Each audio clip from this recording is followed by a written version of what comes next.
Well, Kate, since you are the one who always has to leave us early, although we're going to stop this recording and then do stand-up after tactical, but why don't we just start with you, Kate? I don't have anything. I met with some students. That's easy. Yeah. That's exciting. One of their forms, I forget which one. Paternity. As you are probably not surprised to find out, I have heard nothing more from the court about 209A stuff. So that meeting that eventually may happen, may not happen until after you're back. Oh, wow. From your leave. You know, I'm just guessing now. I have no idea when. You know, the meet soon could be anything. So. Well, let me know. It's funny because before the summer started, I did express the interest in wanting to be able to work with them to do something so that our summer students could do stuff. And then here we are now as the summer is closing. Yeah. All right. Well then, we'll go to Bryce since he's not eating.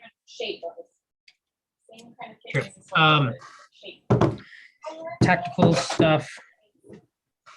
The only big tactical thing that I was doing yesterday was, which I think most of the people on this call know about, is the which is patched now, so I guess I can talk about it on streams too. And there is a security bug in DocAssembly that let you uploaded if you let people upload docx's, then they could write Jinja templates in those docx's that would just act like code that you ran, which means they could get like configuration secrets, or if you save, like, I don't know if they could get like individual like interview stuff, but essentially if you save any information from interviews in databases, they can just get all of that and send it to themselves or something, do evil things with it. But that's patched now, and thank you, Aubrey, yesterday for helping me like try and triage and figure out all of the interviews that were affected by that.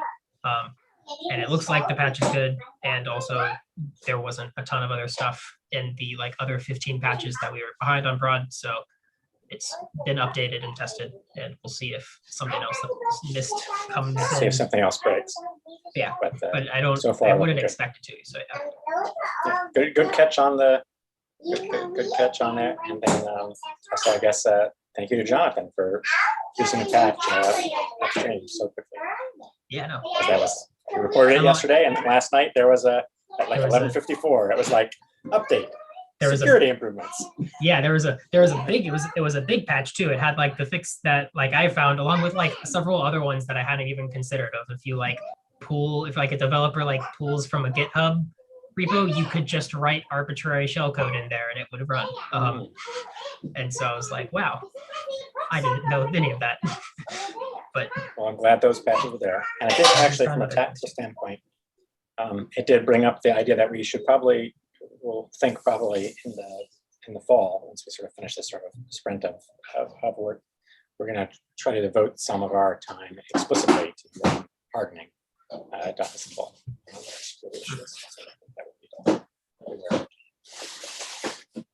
All right, cool. Michelle, tactical, or Bryce, any other tactical? Nothing other tactical, no. Some stand-up stuff, but. So the setup interviews, first of all, I figured out, I think, how to use organization secrets. The trick is that I'm setting up the interview so it can use organization secrets, and allow contributors to simply not set secrets. Yeah, for now, if people can get a token from someone, everybody can set up tests for their own interview. I user tested it with Aubrey. Thank you, Aubrey. And then after implementing her changes, I tested it with Joelle, I think, possibly. And it seemed to go much more smoothly. So very good suggestions and very good observations. So that said, I mean, I don't see as it's super urgent for anyone to set up tests. So if I can get that org stuff done you know, So get the the sort org of secret stuff so that you meta don't have interview to give do them the org secret. tokens. Yeah, I like But they might all do well with a this interview runs type of. Yeah. Um, And do we have a sense of, so what's our limit on automations, and like do we know when we would run into that? Isn't there a limit? oh, So we looked at one point I did like some back of the napkin calculations on this.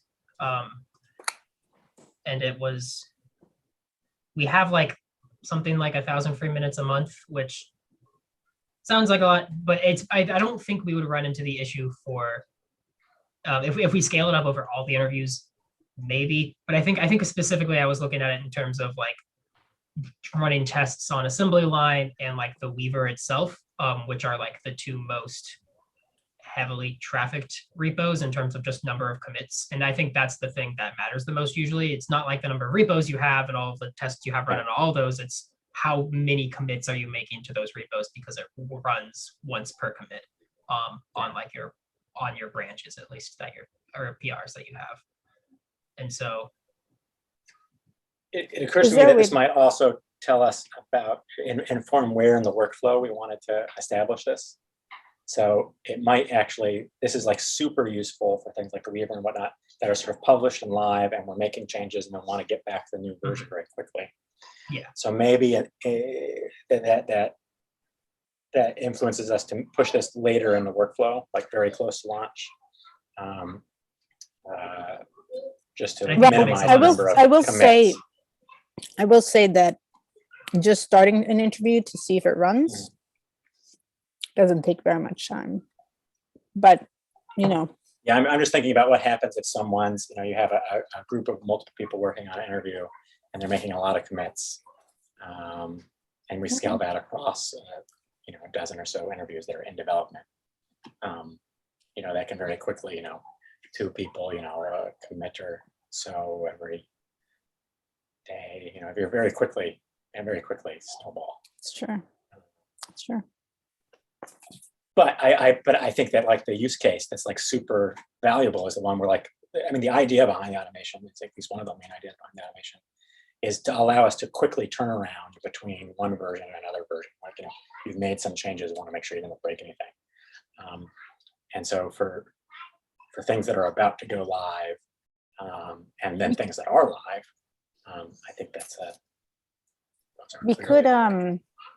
we could set up tests so that they are not run on commit, or so that something different is run on commit, so that just this interview passes is run on commit and other things are run manually. But that would take more knowledge on the part of a developer to then run it at the appropriate time. It wouldn't be automated and integrated, but I guess it'd be integrated but not automated.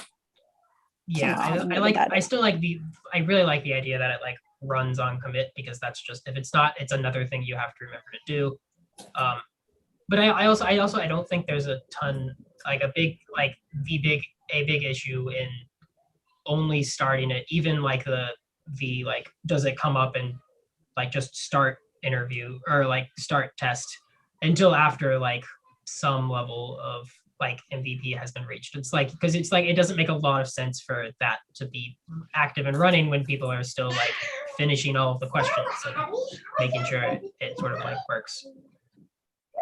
Like, I don't think I don't think testing driven development like really makes sense for like DocAssembly interviews at all. So I feel like we don't have to follow your tests always need to be running and working at all points or whatever. Yeah. The only one is the interview is running one, which I think. The other thing is that people could like make their tests incremental. So if they've got like the first half working and they want to make sure that continues working, they could test that. But yeah, I'm just brainstorming. I'm just brainstorming. Yeah, that's exactly the idea. I mean, I think that if we think about like what job it is we're trying to have the test do, and one thing we can do is we can ask, well, what job could they do that we aren't doing now, right? And I think one of the ones that really I think to me is interesting is one, the sort of like when we're updating things in the future, we want to make sure we didn't break anything. That's the one that really gets to me. And it's really the sort of thing about like the loss of memory around the form. Like someone works on a form, builds it, it's working, then they go away, and then someone else comes in and is going to make improvements, and having some confidence that at least the most common paths at least haven't been broken. Yeah, I think Without that having is. So I will say that when beginners are developing, they often forget to check in with their code and make sure that everything is still running, and then they can edit and edit and edit. And then they're like, oh, it's broken. Where did it break? But it's a few commits ago. Yeah. So I think it would be valuable if they could see which commit something broke on. But there's a lot of things that are suboptimal about the workflow of new coders. So that would just be solving one of the problems. I don't know. Michelle, are you saying that they're committing and it's not running, or that something's broken down the line? So I've seen people commit, and make a PR, and nobody checks that the file actually runs. They just merge the PR, and then the file isn't running, and then they make some more changes, but nobody runs the file. So, and at some point, usually it's only 2 or 3, Okay. commits or PRs, and then they figure out something's broken. And then, but I think that can ease the development process. I'm not sure it's a big win. Just wanted to put that there. So I think the thing to do if we wanted to actually make a like data informed decision would to get some sense of like the ballpark of how many commits people are currently making, and of how many minutes of time even just a simple does this interview check take, and then we can compare. We can say, are we, if it's very clear that we're nowhere near reaching our limit, then that's one set of constraints. If it's close to it, then that's a different set of constraints, and whatever constraints we have should inform our decision. So, so Michelle, if you could figure out how many minutes it takes to, like, how many process. I think it's about 2. It's like 2 minutes. Mhm. Okay, that's a good amount of. And is that, do we get all of those metered, or is it only for is that 2 minutes of automation time, or 2 minutes of like people time? Like how does GitHub track that? Does it do just when? What do you mean by people time versus automation time? Well, I mean like clock time, as opposed to like it takes 2 minutes for something to start and stop, and then does GitHub meter it in that same sense? So sometimes, like platforms will only meter for processor time and not like while you're waiting on stuff. So if it takes 2 minutes to complete, it's not necessarily 2 minutes used. And this is a weird one because this isn't even like, there's probably a lot of waits, but we're also like, the bulk of this code is not running on GitHub. The bulk of this code is running on our server that we're just telling GitHub how to like ping and send requests to. I mean, there's an NPM setup, which takes a little bit. So that might not be counted, but setup definitely is counted though. That's sort of like the thing of like some NPM install.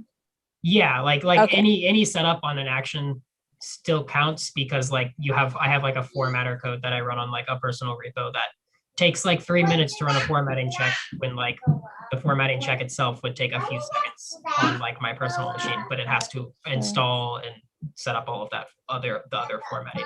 Okay, and maybe we are in the minutes range. I'm just thinking sort of orders of magnitude, right? So if we're at orders of magnitude, we got like minutes per commit, and I mean, how many commits do people tend to make a day or something? I'm looking at the current students.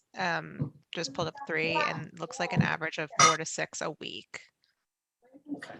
Like, varies. Some weeks There should be none. so many more commits. Yeah, there Oh should be so many no. commits. I know. Yeah, but that's also something I'm worried about, is that like the issue is like, I feel like we're more likely to have people who commit less than they are to like not test enough. And I'd rather like not try and tell people, oh, like only commit when like don't try not Let's commit not as try much and because we're prohibit running their on. committing. Yeah, yes. I would rather not prohibit. No, yeah, we don't want to put a tax on committing. What did Okay. you say, like Oh, 4 or so they want 6? Is that what you said? Yeah, A that's week? what I say. A week. And what are our, the limits on 100 minutes? That's per month, or what is that? Bryce, So we Mm, get about sorry, that. I'm minutes per month? looking for it. Oh, okay, no, so, okay, I found like the napkin calculations I did. I'll just copy that. It was just on a GitHub issue. So it's 2,000 minutes per org. That was a bit off. 2,000 minutes per org per. 2,000 minutes per org per month. And I had Okay. napkin calculations on like a linter running, which I was like really conservative on and said it would take like 7 minutes per commit on a PR. I don't think any tests that most people would be writing would be taking 7 minutes, but we'd said essentially we'd have about 300 to 200 commits for the organization with like that very conservative 7 minutes per run in. So like bump it up Yeah. to Well, which is about where we're at, 400. right? So if it's 5 a week, 4 weeks at about 12 people, although maybe it's by team, so maybe actually it's half that, so maybe it's 6. But then also like still- that's not considering like active development on or sprints on like the Weaver or the assembly line, which That's we true. haven't It's done in a not- while. it's But not- that's It's not. that considering was the why I people who was are actually considering. working. That's- Yeah, that was why I was considering that for that one, because we could maybe get into like a few hundred commits on like PRs on like just the Weaver itself if we're doing. Yeah, I think we actually, if we were developing the way we should be developing, I think we actually would be getting in danger of running into our limit. All right, sounds good. So we'll push it further. Look at us being tactical on our Tuesday. So tactical. I do have a suggestion for like kind of in between, not like at the beginning, but not only at MVP. I think that maybe when it gets sent for feedback would potentially be a good place, because that's when people do start kind of making fast changes and not like I know people don't run it all the way through because I'm one of those people.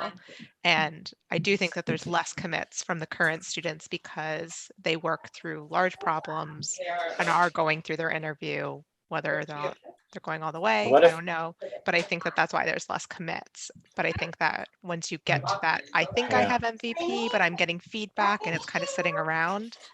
It's a good place to take the time. Maybe a good place is that we have a marker, which is when things get to the point where you put them on the test server. Or specifically, I was going to say like when people send things off for feedback, I don't remember if I did this, but is that when you generally would have like a test scenario of like here's like the thing for feedback, like here's one thing to like one possible scenario to run through of George has his washing machine. May or may not have a scenario at that point. Yeah. Okay. Depends on if they're just going to the SME. Okay. Yeah, I think that there's different stages of like feedback, which is also something I wanted to talk about how we're gonna do like pre-MVP feedback. But that like I think I'm done. What does the team think? Whether that's their SME, the appeals court, a meeting with the group, a demo, kind of like that in between stage when they're kind of buffering, waiting. It's also an activity to do. I will say that, and this isn't necessarily a bad thing because developing tests is an important part of developing. But when you get feedback and you change the interview based on that feedback, at the same time, you will have to update the tests because your tests will start failing because you will be If you have changing things that will scenario-based make your tests fail. Not always. Sometimes you're just changing wording and sometimes you're just changing order of questions. But a lot of times it'll introduce new variables and things that have to be set, which doesn't mean, that is good that you look at your test and you go, oh, this should be passing, or oh, this does need to change. But I'm just saying that will be something added into the mix. Although my sense is that probably what we would do is you probably start by having them turn on the testing just for like have you broken it testing. So what we're calling like the class 1 tests, which is just like, does it run through? Then you get feedback, and that you actually probably wouldn't have written all of your scenarios yet at that point because you're waiting to make sure you have the logic flow and everything correct. And so that those scenarios wouldn't exist until after that feedback. And then you could put in the scenarios and for the automated test and run those.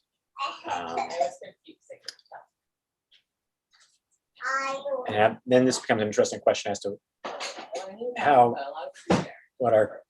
what the share of having scenarios be done sort of automated versus farm those out to more people would be.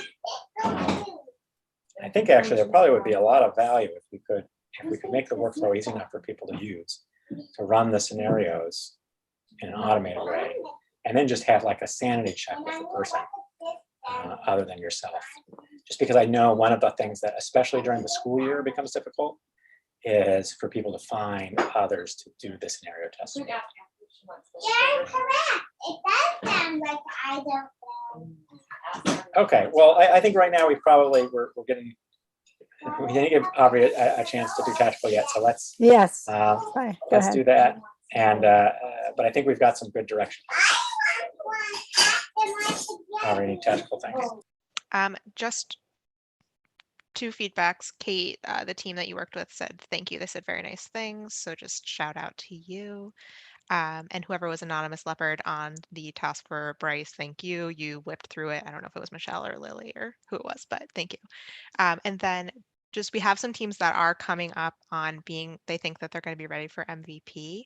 So question to the group, can we set up maybe an hour or 45 minutes that's dedicated to going through those? Is that something that we are still doing for feedback for MVP? Yeah, if we really think they had MVP, not like not Yeah. like I still need to show this to an SME, not No. but like if it's really like we're ready to put this out the door. Yeah. I'm going to check on it before we actually set it up. But so then my question comes, if it is everyone okay with me sending out a survey for times and just picking something Yeah. during business hours? Okay, great. Yeah, So and not everyone got needs to. Not everyone needs to attend all of those. So don't feel as if you have to get 100%. And remember that, like, ready, seen by an SME, like almost ready to go out the door can mean another like couple weeks of changes, Mhm. because there might be significant feedback from plain language or. Well, so that's what the hope is, right? So the hope is that this is past talking to SMEs. past SMEs and content. plain language. Yeah. Well, I think of Oh, plain language as an SME, okay. right? So Yeah. they're just Okay, a that's plain fair. language SME. Yeah, So- and I've had both. There's two teams that are kind of approaching that. They've got a little bit of development work, but I've also told them that they should schedule those meetings so that we can move past that and then set up their demo. So I'm trying to help them knowing what the next step would be, which would I think be a big team. So I don't think we don't have anybody yet, but it is coming. So which is It's exciting. almost, we should call these like demo days. Yeah. Or something, because they really are like, it's not like they're asking for feedback if there's something that's a deal breaker, but for stuff to put into the backlog, right? That's really right in the backlog. So you give them a lot of stuff for the backlog. But if they're actually demoing MVP, then it's like, this is all good. We don't see any deal breakers. Here's a bunch of stuff for the backlog. Yeah.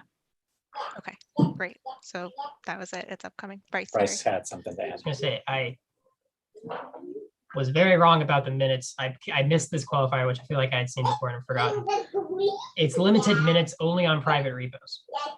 We have no private repos. All of our stuff is public. Like we have no private Oh, stuff. well, that's a So, very special. yeah. That Yeah, is and I- interesting. Ooh. That and I changes forget about everything. this. And it's It one of those does. things. It was one of those things of I don't know if we can rely on this long term, because there definitely have been several other companies that I have seen like open it to free for like public repos and like Yeah. eventually change it and then eventually like go under. Like That's what I Travis was thinking. Privacy Yeah. Eye is like a company that did that, and Although, eventually they just limited public ones too. But we can always turn the off point is, actions. We can the point always is, for disable the next actions on repositories. at least like year or two, I don't think GitHub would like change on that. It's been pretty consistent for the last it's been pretty Well, they at now least have- since like 2019. So Yeah, and they have Microsoft money now. So and Microsoft. So but anyway, I feel like that was just a strong contributing factor to the last conversation. So I figured I wanted to correct it. that is that's a Yeah, good one. thank you. I'm going to let that simmer and see what that does about my thinking. I still think that I like the idea of a clear time, like when you move it to the test server as a way to do it. But yeah, Okay, cool. Aubrey, you had another thing. Bryce, maybe add that to the issue which you I'm linked. doing it right now. Yeah. Oh, okay, perfect. Sorry, Aubrey, go ahead. No, I didn't have anything else. Yeah. Okay. I'm excited for the student updates. They're gonna be great today. And look at that, we ran right to our time. It's like, yeah, cool. So we'll stop.